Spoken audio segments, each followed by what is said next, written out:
You're listening to Headmaster's Corner, a weekly, student-run show on all things SAS, from interviews with our head of school, Carl Scholand, to faculty spotlights, sports, and art features. Headmaster's Corner brings you the lowdown on everything in the SAS and Sewanee community in a short, fun, informational format.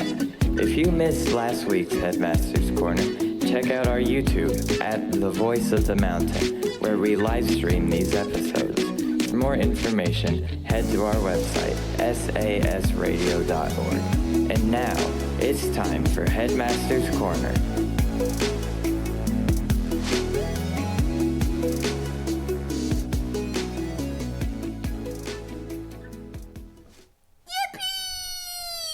It's time for your favorite show. So, it is me, DJ Sam I Am, here with DJ Moon. And it has been a lot recently. So, we both it's our first week back from Thanksgiving break, and we certainly got right back into the swing of things. We've got like a test tomorrow in pre-calc. But anyway, I am already excited for winter break. So today we're kind of going to talk about like vacations and such. So out of all the places you've gone to, where do you think is your favorite? It's a great question. I'm not going to lie, I don't actually remember most of the places I've been. I don't know. We always go up to visit my grandparents, and every time they always take us out to the Jersey Shore, and the East Coast has a very nice ocean. Yeah. Let's see. I went to Bali last year in October, and that was pretty cool. We were like 14 hours ahead of you guys, and I still had to keep up with school stuff.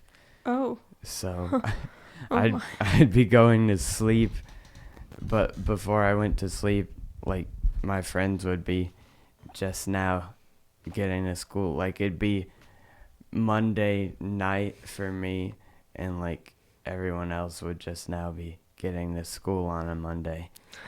So, you know, I was kind of ahead of everyone, so it was pretty tricky trying to keep up with school, but it certainly was worth it, because like where we stayed, we had like 2 different hotel rooms.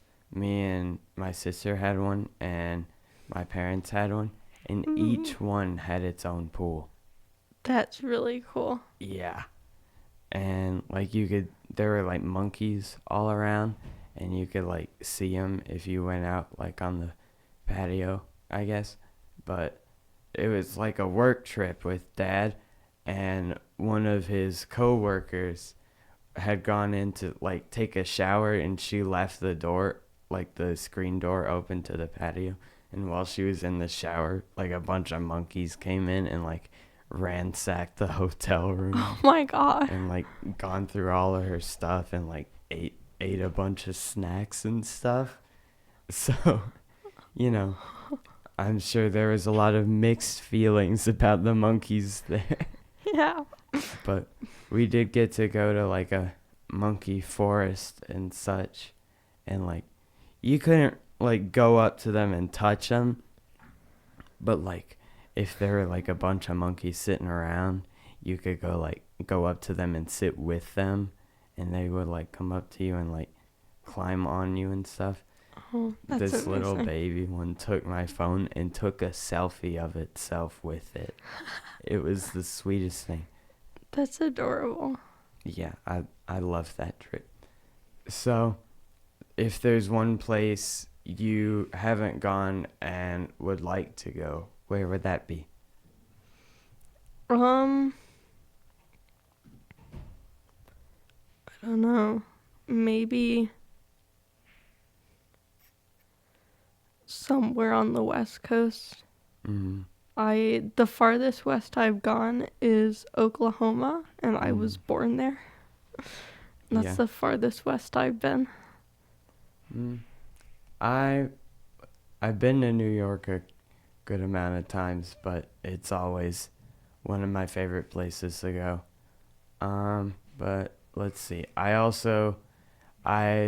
haven't gone to many parts of Europe yet, and I think I'd like to just go there and like go through like a bunch of countries and like stop in like London and like then go to like France and such. I'm not gonna lie, you asked me that question. I forgot that Europe even existed. I would also go to Europe. Yeah. Sorry if you're listening in Europe, but don't worry, we still like you guys. Sorry, my bad. So if there is one place in Europe that you'd like to go, where would it be? Apparently, if you're willing to buy a house on one of Ireland's little islands, they'll give you a bunch of money. Yeah, I told one of my friends I was going to marry them, and then we were gonna move to Ireland. Yeah, I've seen that there's like a lot of like castles and stuff in Ireland that are like really cheap, and something about that is kind of sketchy, but it's like, you know. Well, I mean, upkeep in those castles must like be like a lot. Yeah. So I feel like that would certainly be like a big problem, but I still feel like it would be like so cool to have like a castle of my own, you know? Yeah. It's all fun and games until you take a wrong step on the stairs and they just crumble out from underneath you. Whee! And they'll never find your body. Oh gosh. Well, that would not be an ideal situation to be in. But, you know, I still think a castle would be fun. I'd like to like, you know, have a bunch of friends over and like get like, you know, swords or something. Not like actual swords, but like, you know, a bunch of sticks or something and have like a sword fight. Hide and seek would go wild in this. Yeah, in a castle, that would be so fun. Also, or like laser tag. Murder in the dark. Ooh. So if you're listening and don't know how to play Murder in the Dark, it's basically like you're in a dark room or so, and one person is the murderer, and they go around and like tap people on the necks, and like if you get tapped, then you fall over, and then if you're not the murderer and you bump into someone who is quote unquote died, then you say murder in the dark, ooh. And then the lights come on and you try and figure out who the murderer is and like vote him out. But yeah, that would be fun in a castle for sure. Yeah, I think the funniest part would be someone yells murder in the dark and no one hears them. And the murderer like sneaks up on them and kills them. Probably had to have like walkie-talkies or like an intercom system or something. Murder in the dark. But I think my favorite thing to do in a castle would be laser tag. Oh, definitely. I actually for the grade level programming, when we went to the arcade stuff, that was actually the first time I ever played laser tag. Oh, really? It was really fun. Either like the first or second game, there was a group of women who joined us, and that was really fun. Yeah, that was funny. We kind of annihilated them. We all kept teaming up against this one poor lady because they were like, "Hey, everyone, get her," and we were like, "All right." Okay.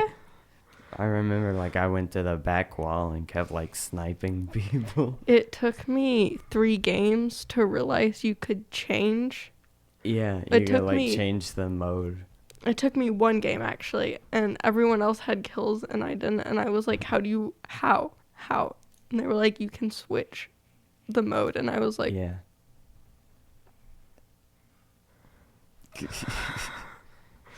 Oh my god. Yeah. I play this video game with Finn, or some of you know him as DJ Fret. Not DJ Fred, DJ Fret.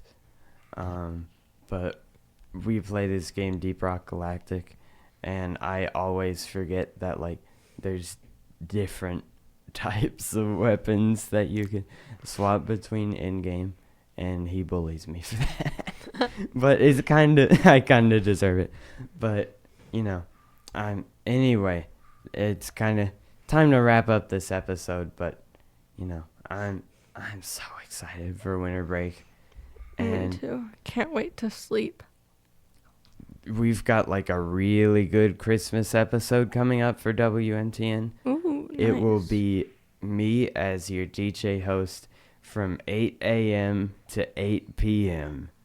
I will be working. Granted, it's mostly going to be like pre-recorded stuff. I do not want to go live for 12 hours. That would be actually awful. Exactly. But it's still going to be a very exciting episode. I'm going to have a lot of fun songs. It's going to be like a lot of my favorite bands doing like Christmas stuff. So Ooh, like nice. Green Day and My Chemical Romance and Blink-182. All stuff like that. But there's going to be other stuff. And if you have any Christmas requests, be sure to send them to wmtnradio@gmail.com. And be sure to keep it tuned to the voice of the mountain. Thanks for listening to Headmaster's Corner, broadcasted live every Wednesday. If you're just now tuning in and missed the episode, check out our YouTube channel at The Voice of the Mountain. And if you want to find out more info about us, head to sasradio.org.